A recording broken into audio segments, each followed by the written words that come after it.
Okay, so good evening, everyone. Can you all hear me?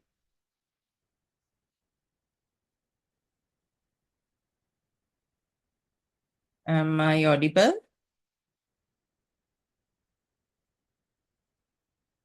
Okay. So I think people are still joining, so let's give them about another 10 minutes and we'll start at 7:10. Is that okay?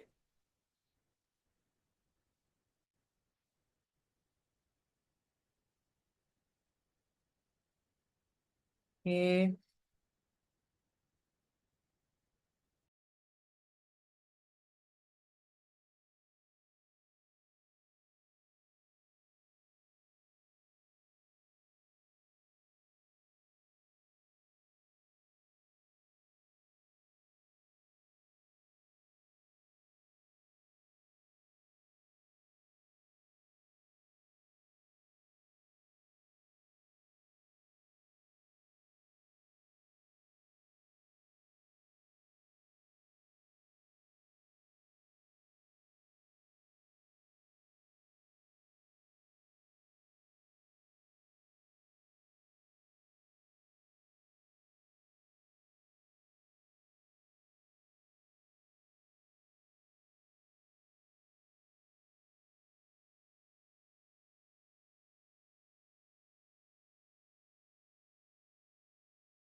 Okay, good evening, everyone.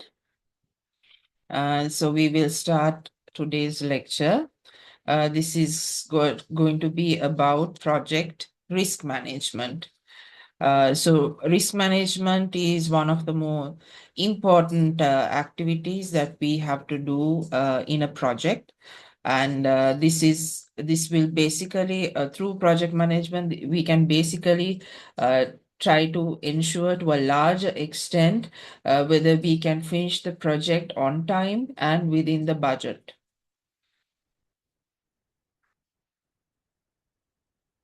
Sorry. Right. So when we talk about project management, there are a few terms that we need to understand and will be used.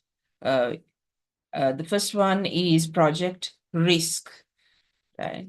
Project risk um, talks about the cumulative effect of all the chances of all the uncertain occurrences that can have a negative effect on your project objectives, right? Anything that can derail your project objectives, the total or say the cumulative effect of it, we call it project risk. Then we use the term risk event, right? A risk event is a description of one particular event that can happen and that can negatively affect the project. Then you have risk probability. Risk probability talks about the likelihood, how likely it is for a particular risk event to occur. Then you have the risk impact. So risk impact talks about the severity of its effect, right? How severe is it going to have how big the effect is going to be? Is it if whether the impact is going to be small or is it going to be large? Then we have the risk event status, right? So this is a measure of importance of a risk event. So the risk event status will tell you how important a particular risk event is. So in this lecture, we will talk about how we can come up with this measure. And then we have what we call the contingency reserve, or it's called the risk reserve as well, right? So contingency reserve is the amount of money and time that you usually include in your project cost and schedule baselines uh, to reduce the risk of overruns of the project objectives, right? So in order to handle any risks that are happening within the organization, we say add a certain amount into the project's budget, as well as add a certain amount of time into the schedule baseline as well. And this is called the contingency reserve. So you need to know what these terms are, and we will be using them in the rest of the lecture. Okay. So when we talk about risk management in a project, there are certain say limitations that we will usually apply. So the scope of our project risk management is limited to the known unknowns, right? So when it comes to certain risk events, there are instances where we have complete information and you have total certainty. You know it's going to happen, right? So that is dealing with the knowns. And on the other end of the continuum, you have the case where you don't have any information. So there is total uncertainty. You don't know whether you do not have knowledge about that type of risk happening at all. So these are the unknown unknowns. But when it comes to project risk management, we are dealing with a moderate level of uncertainty. We call it the known unknowns, which means we have an idea about what kind of risks that can affect our project.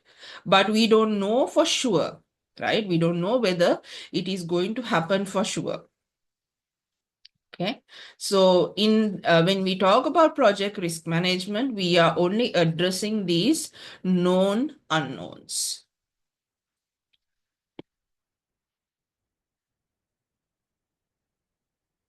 Okay, so when we are doing a risk analysis, you need to obtain information about what are the risks that are going to happen in the that can happen in the project, and how is it going to impact it, right? So you need to collect this information, right?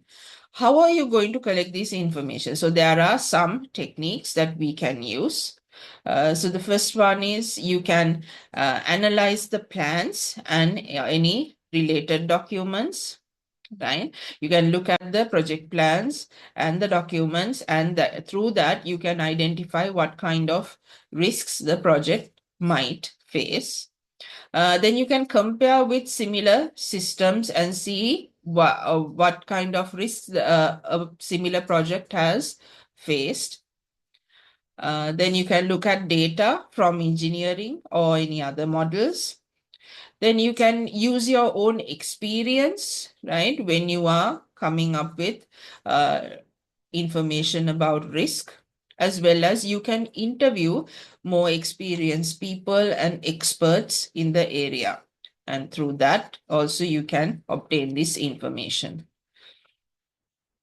And you can also use any modeling and simulation softwares, and that will also give you an idea about what issues can happen and how severe certain risks are, especially. And then you can look at the lessons learned studies of previous projects, right? So we know that at the end of a project, right, at the closure phase, there is a lessons learned study, which means where the project team is going to get together and talk about what are the things that they learned from this project, and it will be documented for future use, right? So you can look at these lessons learned studies, and that will give you information about risk and about risk as well. And you can also use the results from tests and also prototype developments. You can do a sensitivity analysis of the alternatives and inputs, right? Look at what is the range that you can change your input parameters without changing the final solution. And then also you can use specialist and expert judgments as well. So these are some of the techniques that you can use to get information about risks.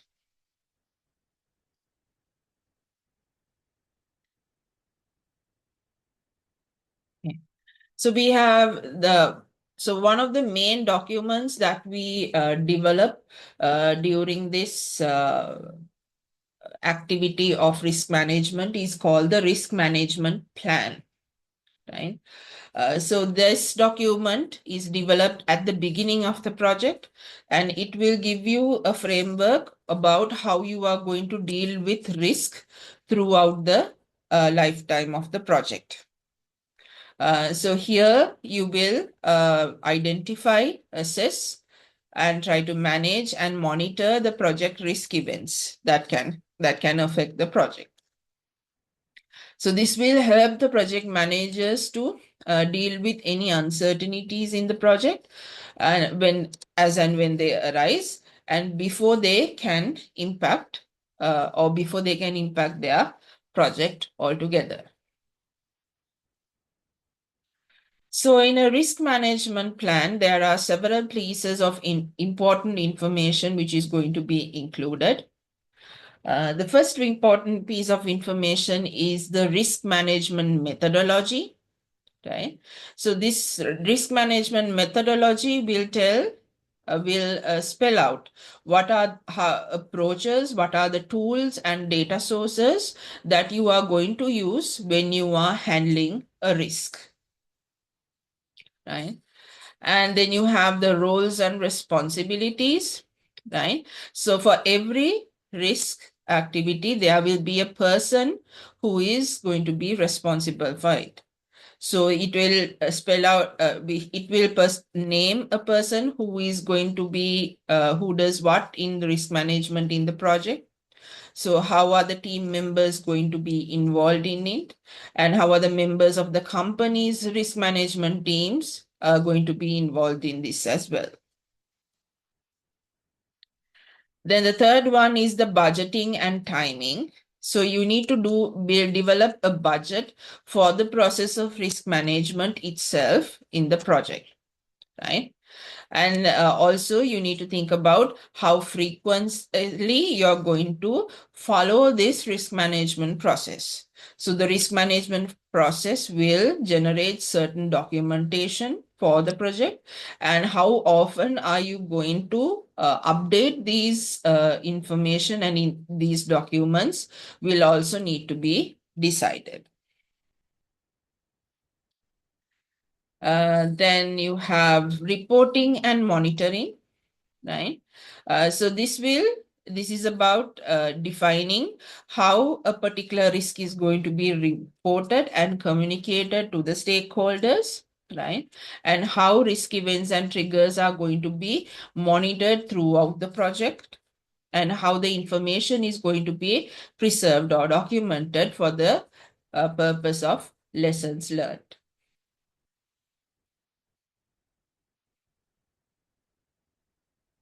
Okay. So let's look at what are the activities that we have to do when we are developing a risk management plan.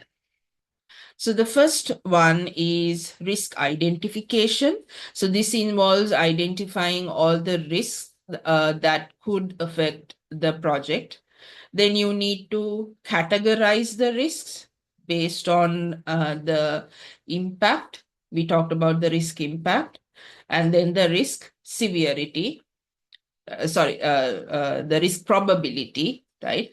Probability and impact. So based on those two dimensions, we will categorize it. Then you need to do an assessment of the risk, right? And then you need to plan what responses you are going to make for every risk. If that particular risk event occurs, what is going to be your response in that case? And in the last step will be the monitoring. So the risk documents will need to be consistently monitored and updated as required.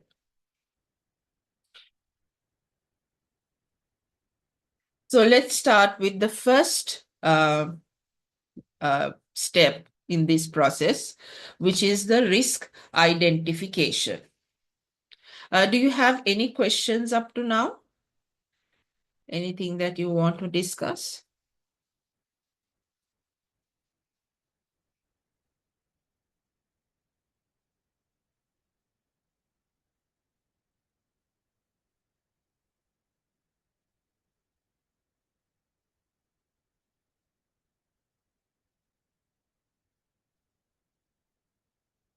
Any questions?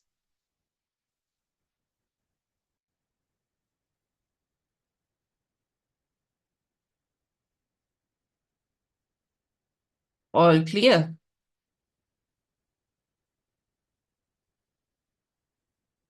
Can you, okay. Right. So we'll start with the first step, which is the risk identification. So this is the process of identifying all the potential risks that can influence the success of the project, right? So this is an iterative process, and it will happen throughout the project cycle, right? So identifying risk is not a one-time process, right? You will have to continuously keep on doing it and updating your risk list of potential risks. So when you want to identify risks, there are several say methods that you can use. You can use expert interviews, right? You can interview experts and they will help you to identify what risks can, say, influence the project. You can look at historical information of similar projects. So if you have done similar projects in the past, you can look at those project documentation, and that will give you an idea about what are the risks that they have considered and what are the, if there are any risks that they had to face later on. Then they can conduct a brainstorming session with the project team as well as the other project stakeholders, right? Which will, this will help them to identify the risk. And they can also use a more formal technique like the Delphi method. Are you all aware of the Delphi method? Do you know what happens in the Delphi method? Have you heard of it?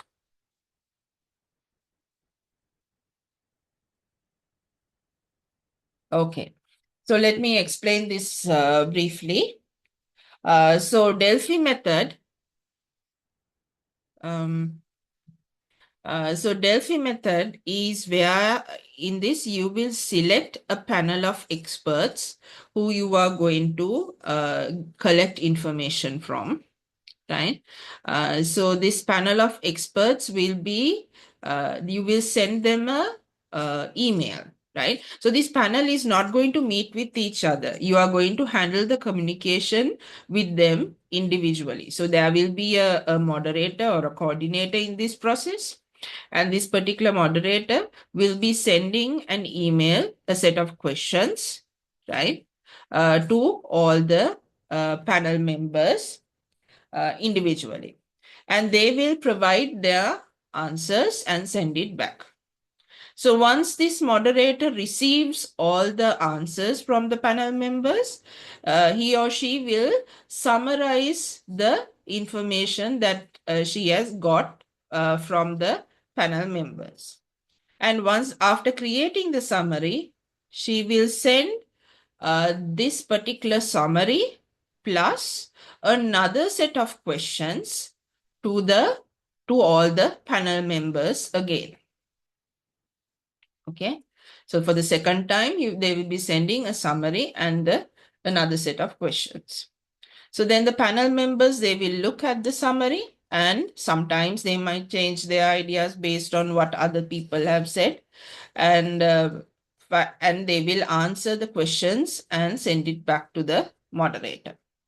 So this process of say sending the questions and getting down the answers from the panel members will happen several times, right? So maybe around 3 to 4 rounds will be required for everyone to come to a consensus about what are the risks that can say affect the project.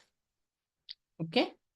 So once everyone comes to that consensus, then the results will be shared with the panel members and they can report it back to the project as well. So this is how the Delphi method is used in this case. Is it clear?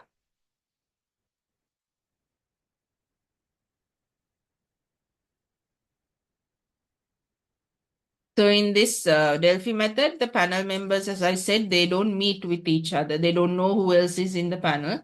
So there is no intimidation or any kind of, say, politics will not affect this process. But of course, this is going to be a time-consuming and costly process for the organization as well. Okay. Any questions on the Delphi method? Is it clear to you?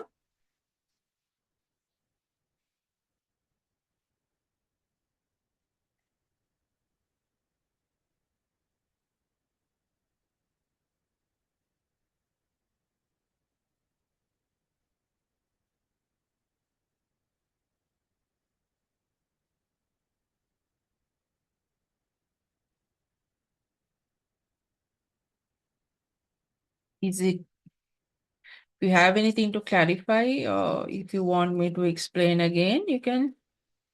ask.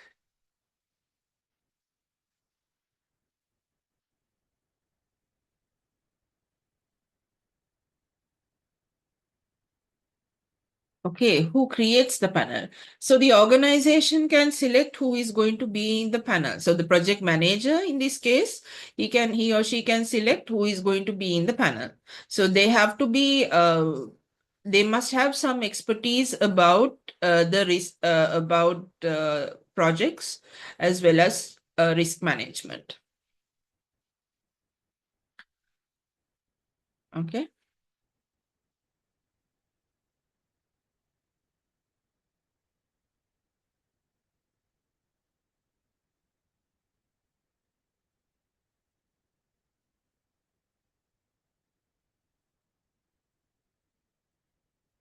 Right.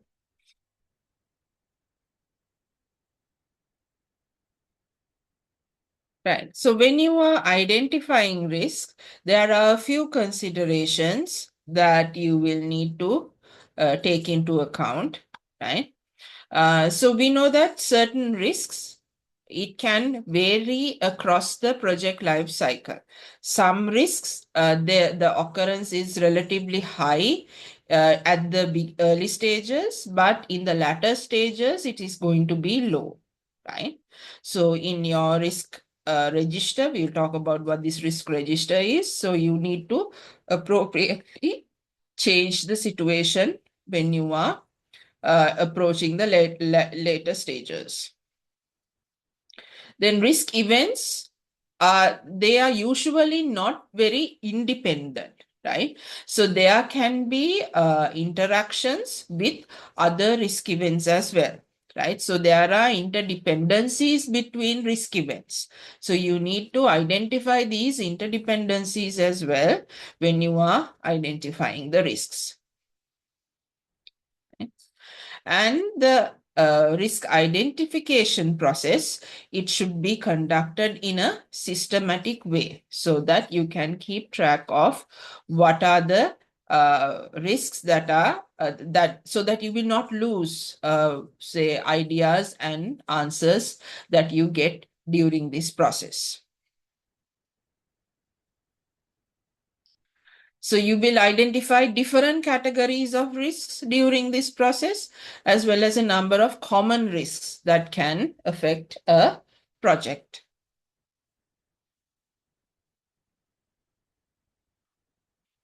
Okay, so here you have some information about the Delphi technique, right? As well, I'm not going to go through it again, right? So there is an informal method and the formal method. So in the informal method is where you will the panel will gather together and discuss and debate and come up with their ideas and opinions, right? So several rounds of discussion will be you need to have several rounds of discussion in order for them to come to a consensus. But in the formal method is where the experts are not going to meet and they will be provided questionnaires.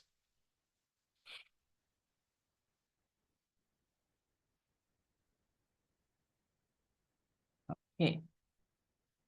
Right. So that is the process of identifying the risks, right? What you have to do in order to identify the risk. So the second step is to categorize the risks, right? So in this, according to the risk's effect on the project, right? Whether it can, when you take a risk, it can affect the scope sometimes, it can affect the quality of your outcomes, it can affect the schedule, right? And it may sometimes affect the cost as well. In most cases, the cost as well, right? So based on this, right, you can categorize, as well as you can look at the primary source, right, into external, which means these external risks are usually unpredictable, and external predictable ones. You have internal non-technical risks, and you have technical risks, and you have legal risks, right? Or you can put these broadly into 4 categories called technology risk, market risk, business risk, and human risk, right? You can do your categorization based on any of these, right? So the company and the projects need to have a consistent risk or categorization method, right? A schema or a method, right? So you cannot use one risk categorization in one project, and in another project you are going for another method. That is not going to work. So you have to have a risk categorization method which you are going to follow in all your projects, right? Because that particular risk categorization method needs to be developed in order to suit the business organization and the culture of the organization, right? So your risk categorization method will be based on your business, sometimes the industry or the type of business, as well as the organization's culture. And you need to, and this risk organization schema will give you a framework to systematically identify and treat the risks that you have in the projects. Right. So when you come to categorization, there are mainly uh, 2 types of categorizations. Give me a minute.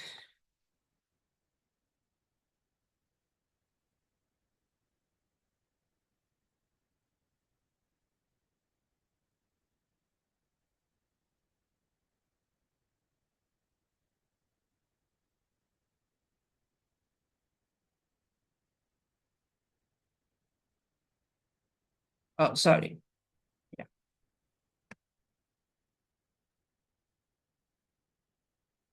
Right. Um,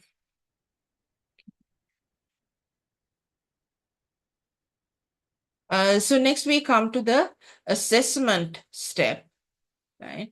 So in this assessment step, there are 2 ways of assessing a risk that you have, that you have identified. We can use a qualitative method. We can use a qualitative approach in identifying assessing a risk, or you can use a quantitative approach as well. So let's first look at the qualitative assessment. So when we are doing a qualitative assessment of the risk, we can use a non-numeric probability scale, right? So you can use a 5-point scale, right, which will talk about the likelihood of the risk as well as the impact of every risk, right? Say, for example, for the likelihood, you can have a scale from 1 to 5, right? 1 will mean very unlikely, and 5 is nearly certain, right? So you have 5 levels in it, right? So this qualitative assessment is it is useful when we don't know, uh, or we don't have much experience, or we don't have enough of data to assess the quantitative probabilities, right? So if you don't have experience and data to come up with quantitative probability values, then you can use this kind of a probability scale. And then to assess the impact of every risk, right? You have to get, again, you can use a discrete scale, right? From 1 to 5, where 1 is very low impact, 5 is very high impact, right? So small projects, usually we will use these qualitative assessments, okay? So once you come up with the value based on these probability scale and the impact scales, right? We can, so this is an example here. right? So we need to have an idea about what each level in this scale means, right? So when you say nearly uncertain, what does it really mean? So in this case, nearly certain, right? What does it mean? It means that there is a 81 to 100% chance that this particular risk is going to occur. Likewise, you need to define what each scale will mean. You need to have a description for every level in the scale.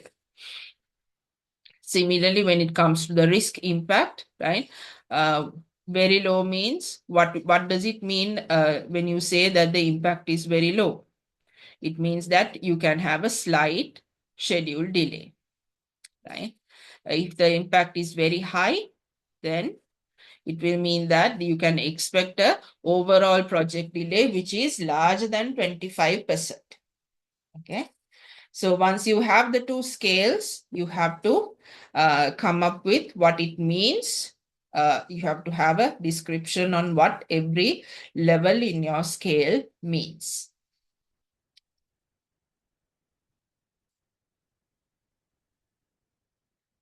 Then we come to the quantitative assessment of risks, right? So in the quantitative assessments, we are numerically analyzing the probability of every risk and its consequences on the project objective, right? So the expected outcome is calculated here. So if we take an example here, if there is a 40% chance of making 100,000 and a 60% chance of losing 150,000, right? What will be the expected monetary outcome? What will be the expected? Can you calculate this? How do you know how we can calculate expected value?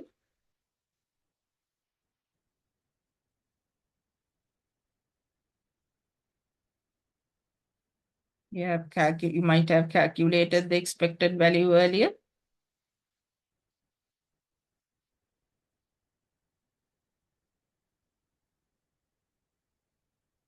Oh, okay. So this is how we calculate the expected value.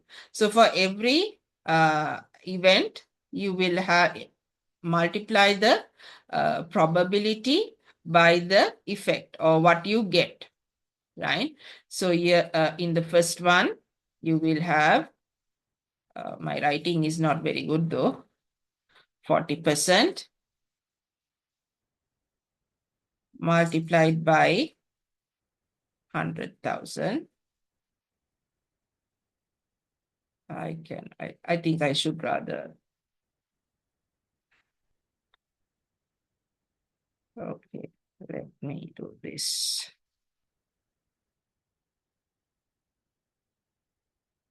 Okay, so you will have 40%, let me put this as 0.4 multiplied by 100,000, right?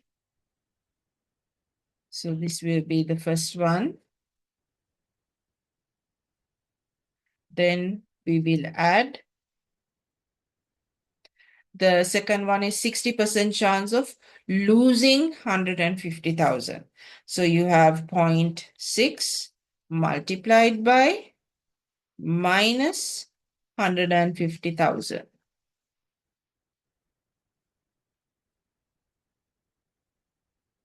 Okay. So when you will look at the combined effect of both of these, right? What will you get when you calculate this?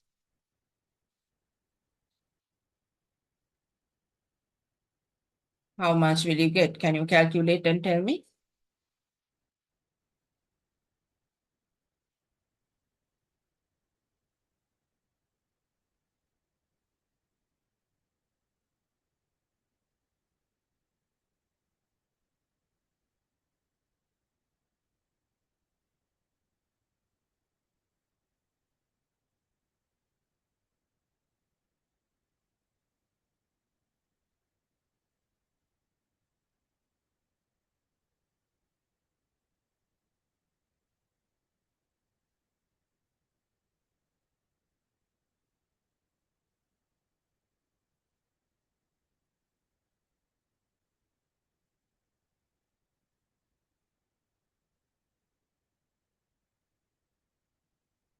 130,000. Is that right? There is a minus sign here. You can see here, right? We have a minus sign in uh, for the second case because we are losing 150,000.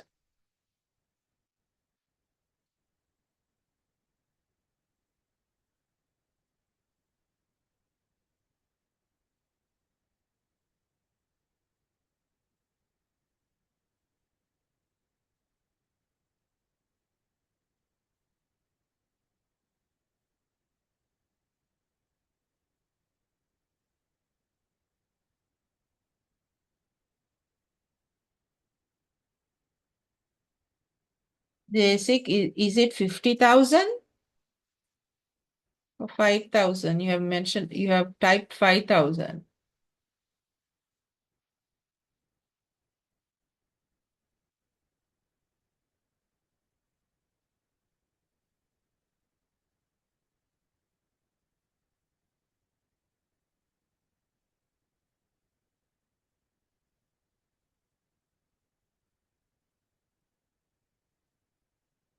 Is it plus 50,000?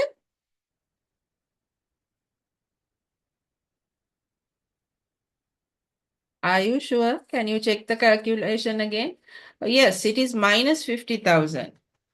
So the answer that you get, it should be minus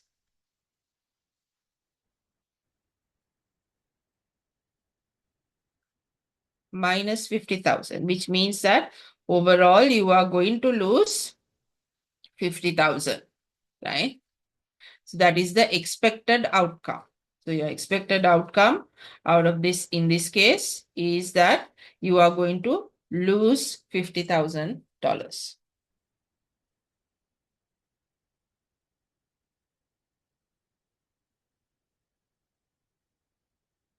Okay.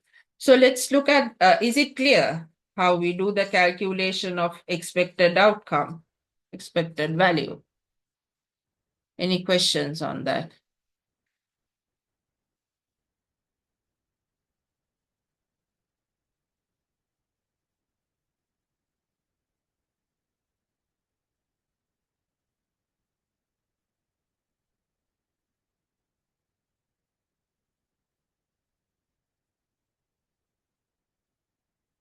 Okay. Right. So next, let's take a look at the steps that you have to follow in order to do this quantitative assessment. The first step is you have to quantify the probability of all the risk, probability of occurrence for every identified risk. So how do you come up with this quantitative number? So here you have to make an estimate based on the historical information that you have. So you need to collect historical information, right, from similar past projects, right? Mid-exam, I will have to discuss with Professor Yapa and I'll get back to you. Okay. So the estimate is going to be based on historical information that you collect from past similar projects, right? Or you can also consider expert opinions, right? So you will collect these information, and based on that, you have to come up with a estimate for the probability of occurrence.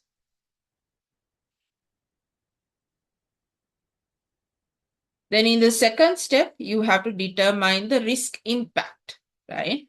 So in the risk impact is how much the impact will be. So the impact can be in terms of it can be in terms of money, or it can be in terms of a delay that happens, a cost, an additional cost, or a delay in the schedule, right? And when you have these two values of risk probability and impact, you can calculate the risk event status by multiplying the probability with the risk by the risk impact, right? And this will give you what will be the event status, the risk event status. Okay. And third step is you have to determine the risk response. So the project team must determine how they are going to address the risks that have the greatest potential for impacting the project.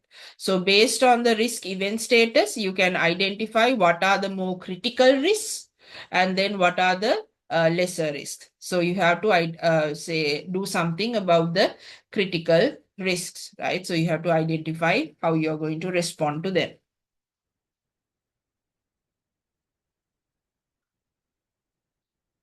Okay.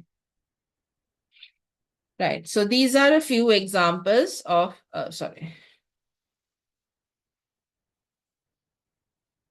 I am going to erase this.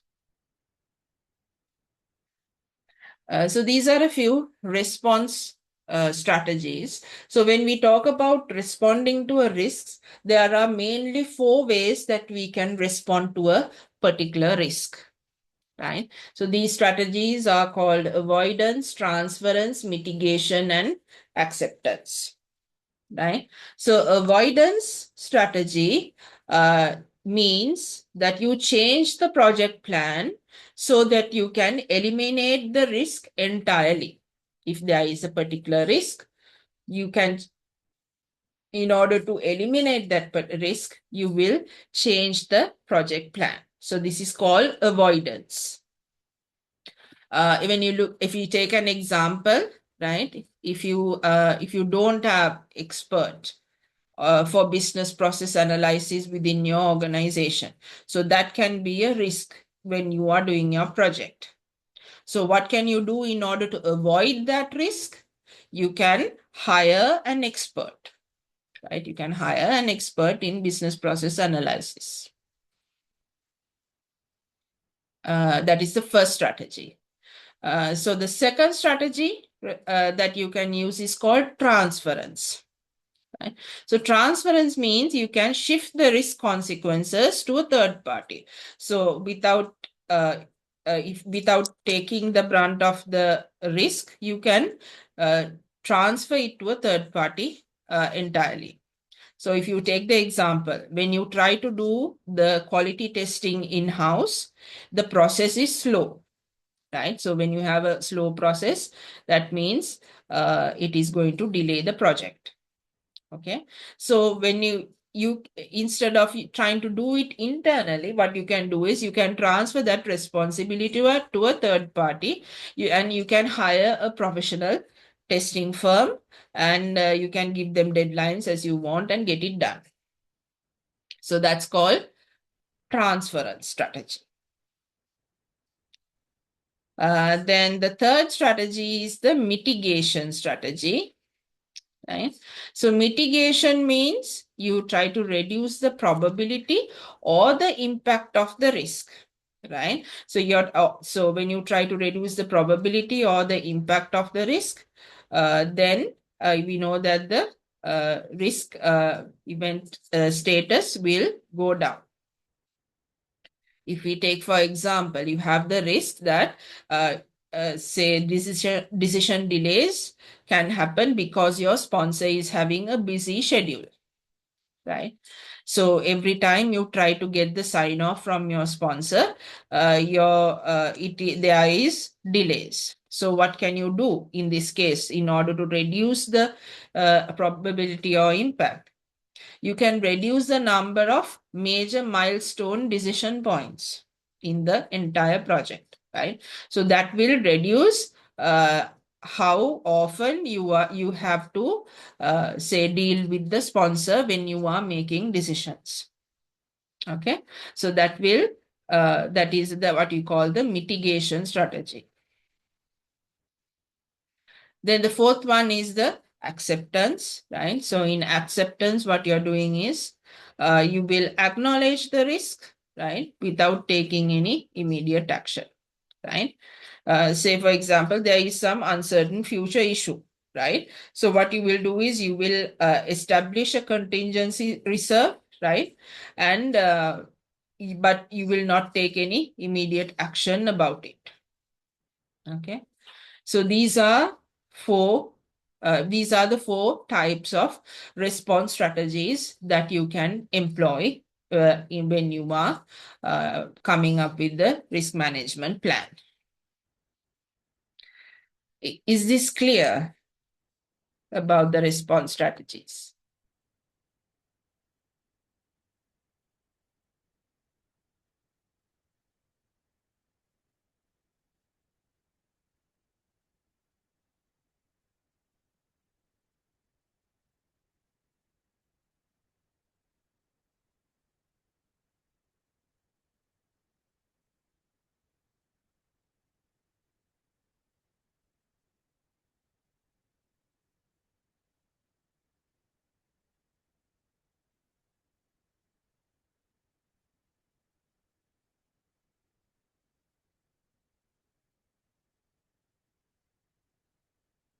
Any questions?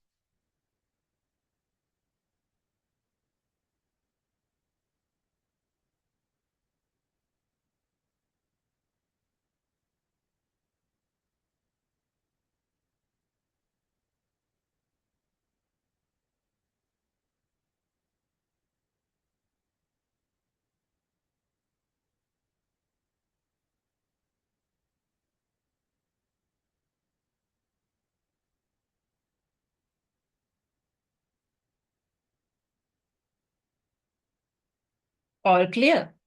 No questions at all?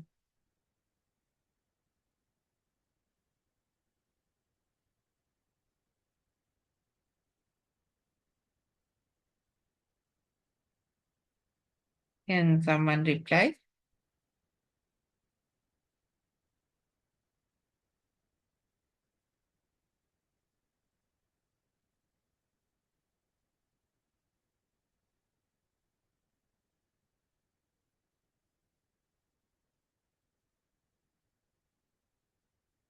Or if you have any doubts or you want to clarify something. Okay, right. Thank you.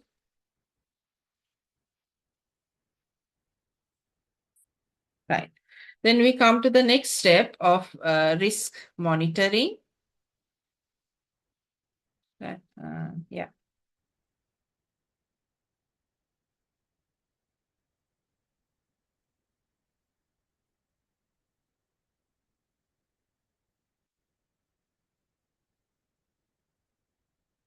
So we come to the last step of risk monitoring. So in this process, you have to systematically track the status of every risk that you have previously identified, right? So, and you need to continuously keep on identifying new risks, documenting it, and assessing it as and when these risks emerge. And then you have to you have to come up with strategies in order to manage the risk reserves, or what we call the contingency reserves, right? And finally, you have to capture the lessons as well, right? So when you look at the list of risks, right, and you identify what are the more critical risks that you have in the project, you need to assign a risk owner to these highest, most critical risks that you identify. So it is the responsibility of this risk owner to continuously monitor the status of the respective risk, and they have to periodically report that status to the project manager and the team, right? So for the more critical risks, there should be a person who is going to continuously monitor it, and that's called the risk owner.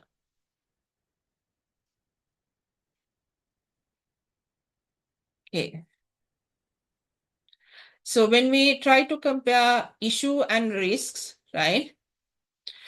So issues and risks are different concepts. So an issue is an event that has already happened, right? So the time horizon for an issue is the past and the present. So say, for example, you lose a team member, right? But a risk is about future events, right? And it talks about what could happen so that there will be a negative effect on the project. right? So risks and issues are two different things, right?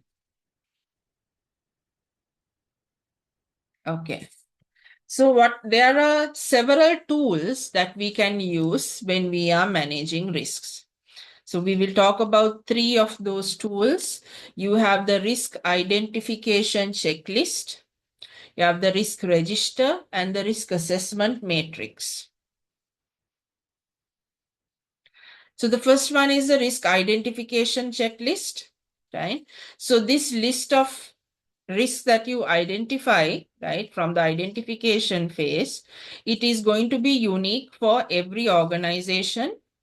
And because of the differences in business environments and the policies and practice and the constraints and the information that they have, right?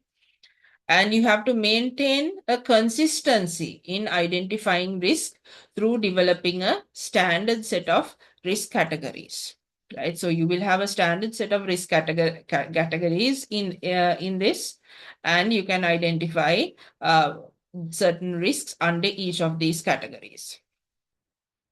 And this risk identification checklist needs to be created at the very early stages of the project, right? And this will help all the project participants who try to predict, will help them in predicting possible risk events. And it should be distributed to all the members of the project team as well as the key stakeholders. And you need to periodically update this checklist to reflect the common risk events encountered across the projects. And so this will serve as a risk knowledge database for the organization. So this is what your risk identification checklist will look like, right? So you will have different types of risk, right? So here we have shown two types of risks. You have project management risks, you have resource risks. So if you take under project management risks, you will have certain commonly say a set of risks which can commonly be seen under this category. And under resource risk, you will have another set of commonly seen risks in this under this category. Okay. So this is what we call the risk identification checklist. So a particular way so for every organization, they will have this risk identification checklist, right? And you can use this when you are coming up with the risk for the for a particular project, right?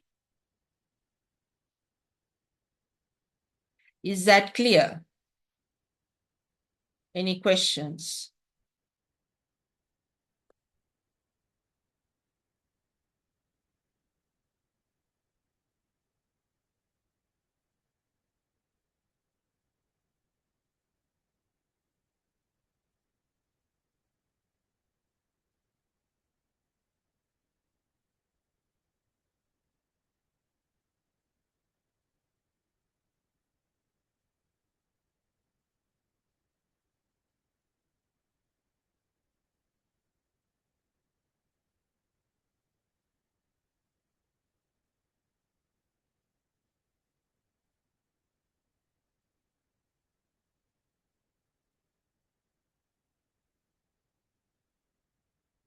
Is it clear on how this risk identification checklist is going to be used inside the organization? So this checklist is for the entire organization, right? But when you want to identify risks in a project, you can use this to get a grasp of what are the commonly noted say risks that you can include in your risk register. We'll talk about the risk register later.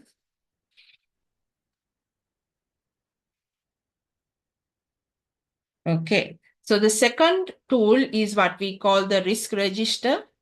This is a record of all the identified risks in the project, right?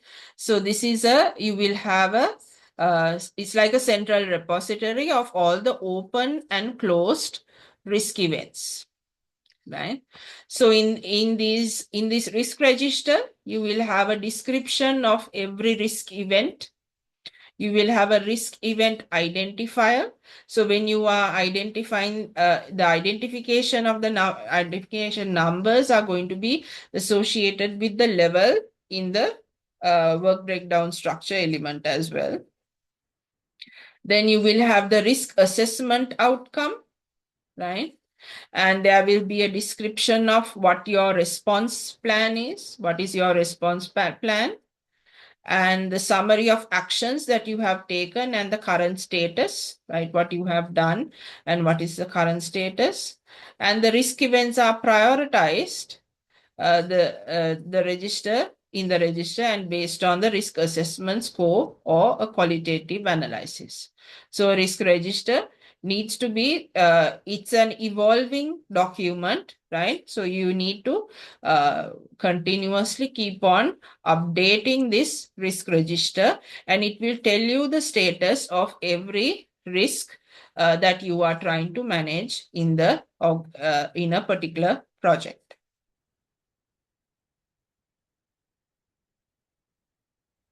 So the information presentation formats of a risk register, it can be in different formats. You can have a database, or you can have paragraph style documentation, or you can use a spreadsheet like Excel, right? Uh, and this risk register basically helps you to communicate any risk related information to the stakeholders as well, right? And it can also help you in developing the budget that you need to handle the risk, as well as the contingency reserves, and driving the reserve in the project plan as well.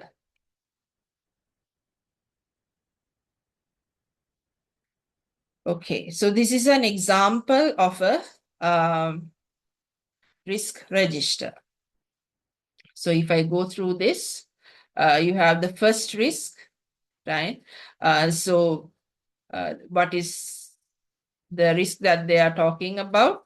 They say user experience designers are not, they have not released from their current project in 2 weeks.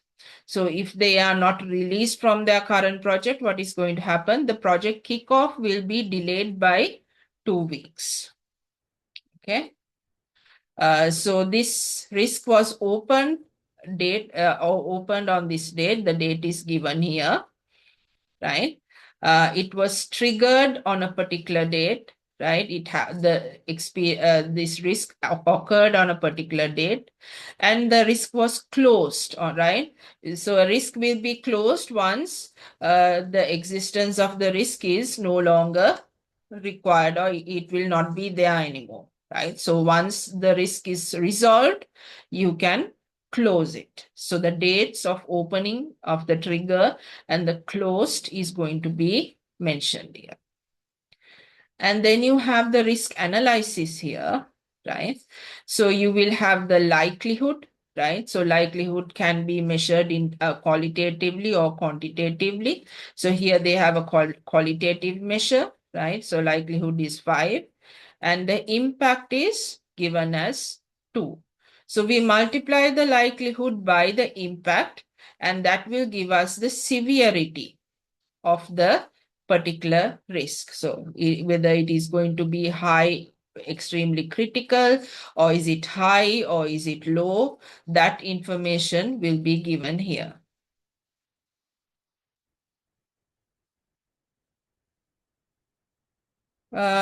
Recording on the LMS. Okay, so when it comes to the recordings, I will let the coordinator know, because I don't have access to the recordings. It's on the cloud.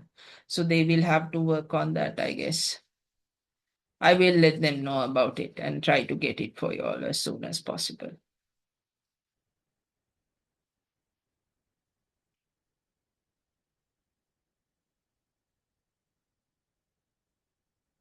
Okay, so you come up with the severity of the analysis. Then you have to come up with the response and the action. So out of the four response strategies, either we avoid, we mitigate, we accept, or we transfer, right? One of these four strategies will have to be selected according to the risk. So in this case, the company has decided to avoid it. How are they going to avoid it? They will request the release of all the resources at the next portfolio approval meeting, right? So they will request the other projects to release the experienced designers, okay? Then you have the risk owner, right? Who is going to take care of that particular risk? So the ranger is the risk owner. And final column is the status, right? Whether it is an active risk or whether it is a closed risk or an inactive risk, right? So for risks that are of high severity, either it will be active or closed. In most cases, it will be active, and then you will do something about it after you have when the risk is no longer viable. You can close the risk, right?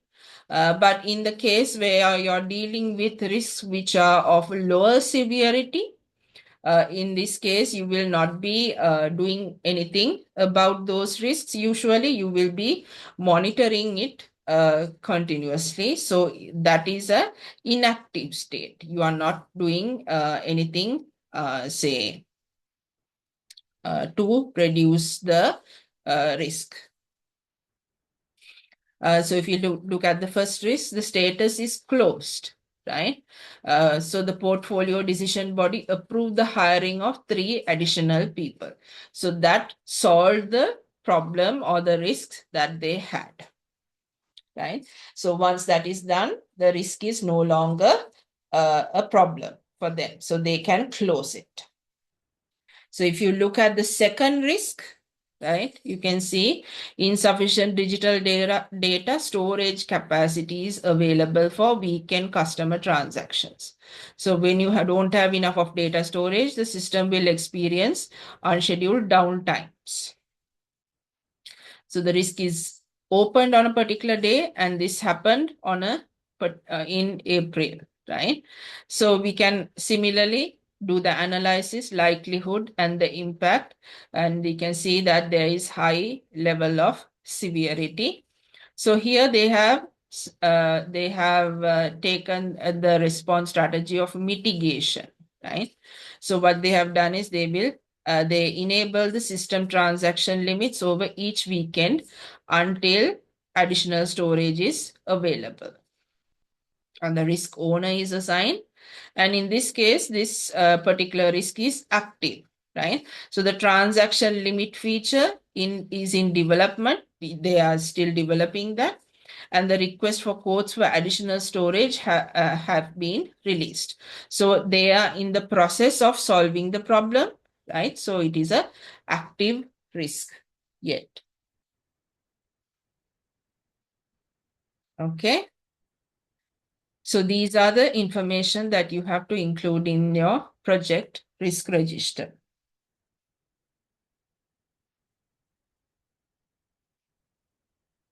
Any questions on this?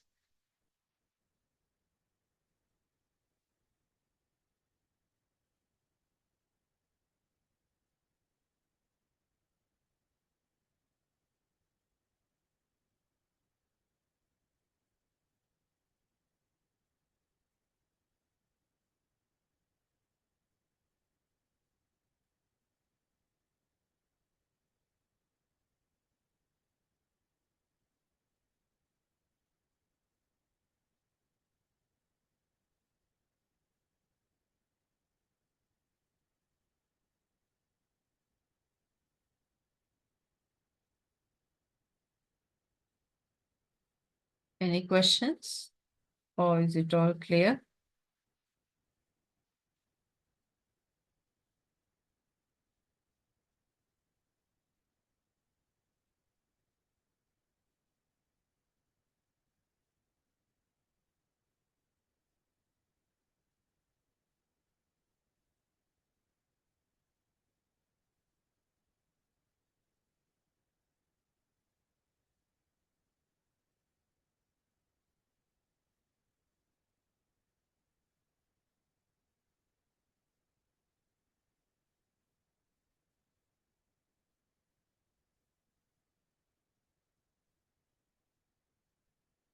No? Okay then. Let's go to the third tool, which is the risk assessment matrix. Right. So this risk assessment matrix is helpful for you to prioritize the risks based on their impact on the project. So you can, this is a tool that you can help, that will help you to identify which risks are high in terms of severity, low or critical in terms of severity. So in this risk assessment matrix, you can qualitatively assess every risk probability on a non-numeric scale, like nearly certain, highly likely, likely, low likelihood, and very unlikely. And finally, you can calculate the risk severity scale, right? You can define it usually as severity is equal to probability plus n into the impact. So n, where n is equal to 2 means the impact is twice as important as probability in establishing the risk severity, right? So based on how you are going to do the assessment, you can decide on what the value of n is going to be, right? So this is how we can create this risk assessment severity. So for a particular risk, you have the probability, right? Starting from the uh, number 5, or say the most severe case, up to very unlikely. And on this side, you have the impacts, right? Starting from very likely to, sorry. And based on this, what you do is you do a calculation of the severity, which will be the probability plus 2 times the impact. So probability, in this case, probability is 5 plus impact is 1. So 1 into 2 is 2. 2 plus 5 is 7. Right? Then let's take this box. Right? So you have the probability as 4, and also impact is also 4. So 4 into 2 is 8. 8 plus 4 is 12, right? So based on the values that you get, you can decide whether the risk is going to be a high severity, medium severity, or low severity. So any value which is greater than 11, right, 12 onwards, can be identified as high severity. Then values from 9 to 11 are taken as medium severity, and the rest of the values that are less than 9 are taken as low severity. Okay, so once you have this matrix, you can take your risk, look at the probability, look at the impact, and you can calculate the severity, right? And this way, when you have this matrix, you can directly find out whether it is going to be a high severity, medium, or low. So based on that, so this information you can easily transfer to the risk register, right? If you can remember, in the previous example, we looked at the risk register. So here the analysis information here can be based on this particular risk assessment matrix that you develop. Okay. Right. Any questions on the 3 tools?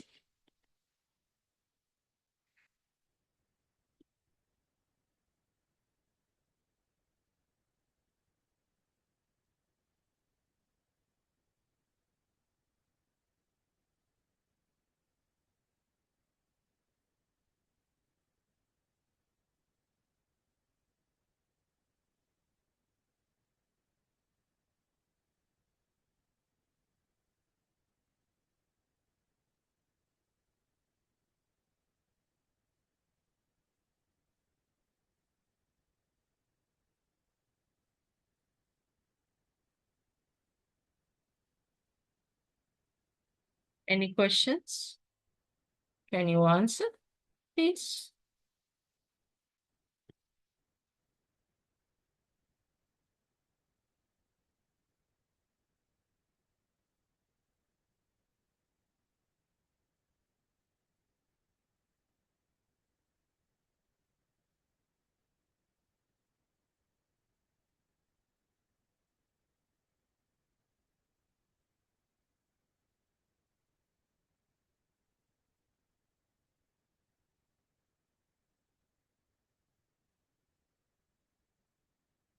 Okay, severity in this example is calculated as the probability plus 2 times the impact, right? So when you use your qualitative scale here, right, for probability and impact, we can use that scale number to calculate this severity. So if we take, for example, if you have a risk which has a probability of 4, right? Probability level of 4, but an impact level of 2, right? So in that case, we multiply the impact by 2. 2 into 2 is 4. And we add the probability. 2 into 2 is 4. 4 plus 4 is 8. Is that clear?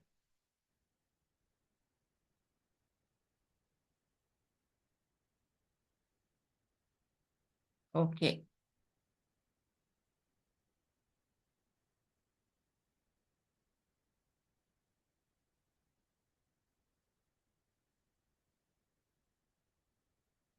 Okay then.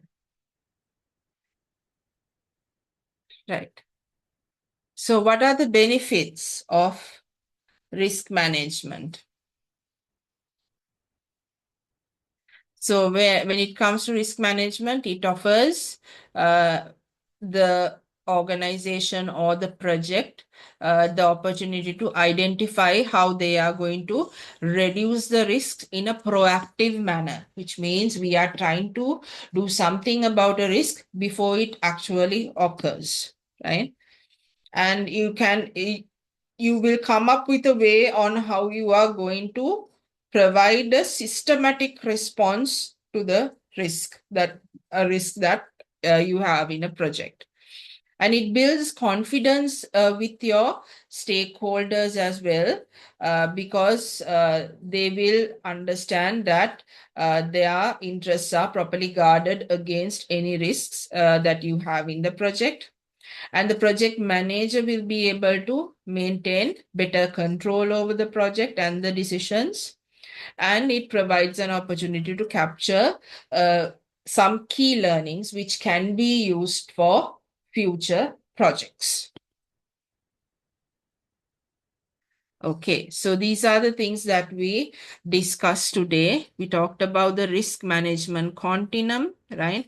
So in project risk management, we are only dealing with the known unknowns, right? So we are dealing with risks that we know that can happen, but we don't know for sure, right?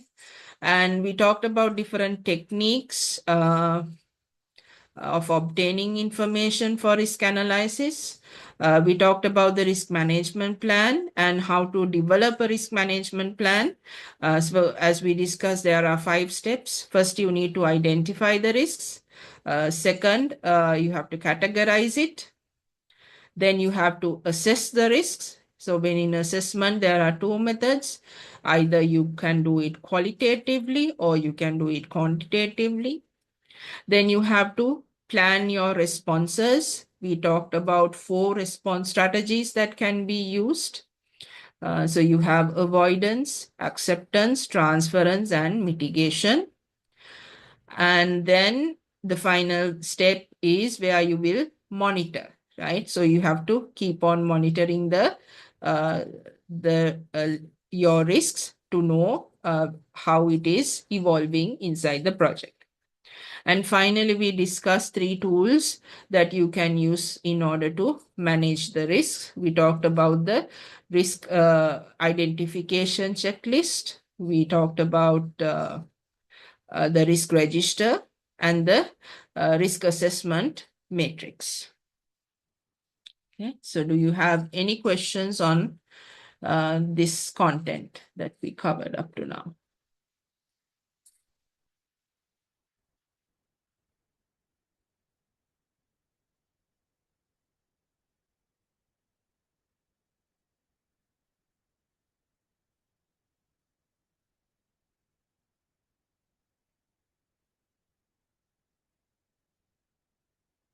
Okay, so I have uploaded a small project scenario on LMS, right?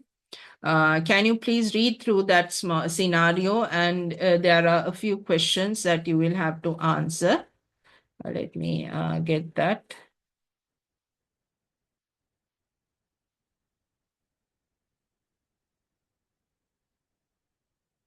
Right. So this is the project scenario. It is about a development of a fast mobile food delivery app. So what you have to do is you have to identify at least 10 project risks, and you have to categorize these risks into either technical, market, human, legal, and external likewise. And then you have to assess the probability and the impact on a scale of 1 to 5. And you have to develop a risk register and recommend any appropriate response strategies for each major risk. Okay, so can you take a few minutes and try to answer this?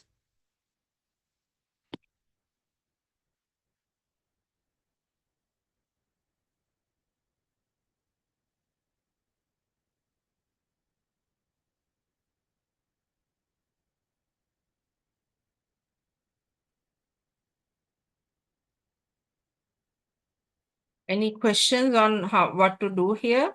Are you all clear about it? What you have to do here?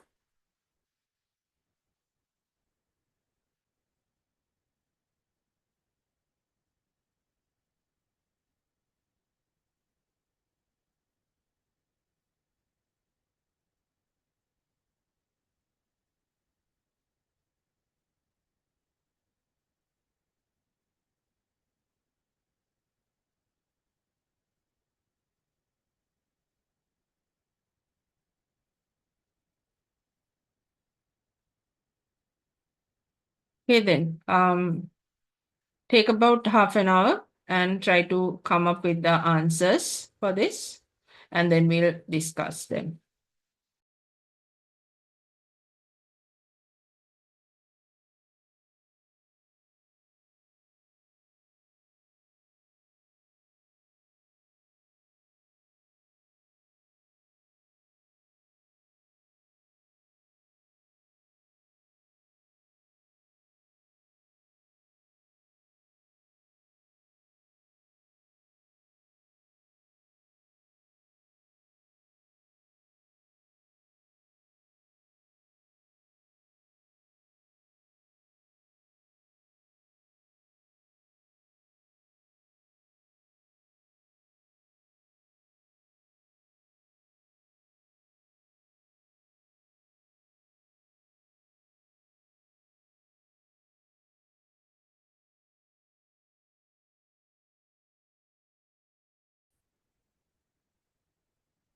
So I've sent you the answer on the chat box. You can download it and take a look, and you can compare your answer with it. But I would prefer if you can send me your answers to see on the chat box as well. I received only one answer.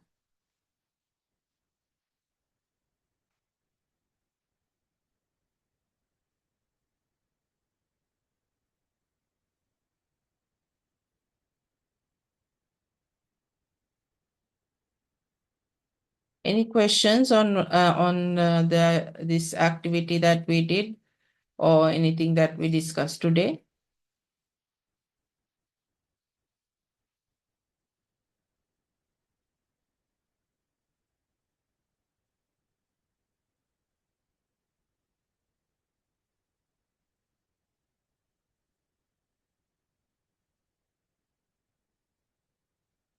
or any doubts or clarifications that you have?